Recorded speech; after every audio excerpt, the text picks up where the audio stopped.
Hi College Now instructors, I'm here to talk to you about disability support services at Boulder County campus, and more specifically what happens when your high school student has received accommodations at the secondary level and is now in your concurrent enrollment course, which is post-secondary level, and the accommodations have changed because they in fact do change. So I'm going to show you two documents in this video and get through this quickly. Hope to keep this under 5 minutes. I want you to know up front that if you have any questions about any of the information about the accommodations that are allowable, how to assist students in making an intake appointment on campus here with the Disability Support Services office, or about how to integrate accommodations into your teaching approach, into assignments, into class activities, please don't hesitate to contact me. All right, so let's go through a few things here. The first document should be familiar to you. This is the paragraph you had to put in your concurrent enrollment syllabus. And the first half here tells students about the kinds of accommodations they are allowed to receive in your course simply because they've received accommodations already at the secondary level. So if your student comes to you and says, yes, I need additional time on taking a test, you are allowed to make that accommodation without anything happening here on campus. If you have questions about the accommodations that the students are telling you they can receive, I would check through this list. There's 5 accommodations that are allowable. I'm going to show them to you again in the second document. They're easier to see. And or you can talk to your the high school counselor assigned to the concurrent enrollment students at your high school site.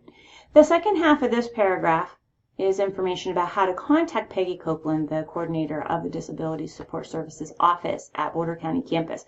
You see her phone number is here. You see her email is here. Students can contact her directly. And the reason they would want to do that is if they need accommodations that go beyond the 5 listed here. All right, so let me show you a second document. I've attached this to the email, and so you can read through it. I'm going to start on page 2. The College Now team wrote this with Disability Support Services at Boulder County campus. And the second page is for the high school counselor assigned to the concurrent enrollment students at your high school site, so they can see the differences between accommodations at the secondary level compared to post-secondary level.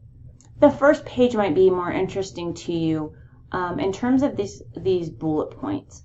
The first list of bullet points out the accommodations that cannot be made in your course because they change the curriculum of the course too much. The second list here is the same list that's listed in the syllabus paragraph that's you were required to put in your syllabus. So again, if a student comes to you and says, I need to be in the front row, is there a way I can move up front? Absolutely, this is an accommodation you can make immediately. But if a student comes to you and asks for anything not listed here, you need to recommend to that student that they contact Peggy Copeland at Boulder County campus, the Office of Disability Support Services. Again, the information is, her phone number is included in this part of the, in this document, but you have both her email and the phone. Oh, there's the email. I didn't see it. There it is. So you do have that information in both documents. This document is for the high school site. It's for the counselor. I'm happy that I'm sharing it with you so you can see how we've presented this information to the high school counselor. It's pretty much the same information that you've put in your syllabus. The syllabus paragraph is just condensed. So again, feel free to contact me if you have any questions. The last thing I will say is that if your student requires an intake meeting, they will contact Peggy directly. Student and Peggy will meet, talk about the disability, talk about the accommodations, and then you will receive a letter from Peggy from the Office of Disability Support Services so that you understand the accommodations that are being made for the student in your course. You will receive that via your Front Range email account. So one last thing, I think maybe just remind students that it's their job to advocate for themselves and the accommodations they need in your course. And if they go beyond the ones listed here, that is also their responsibility to make that appointment and keep that appointment with Peggy Copeland if they want the accommodation to be made in the course that they're taking with you. Have a great semester, everyone, and I hope I get to talk to all of you very soon. Take care.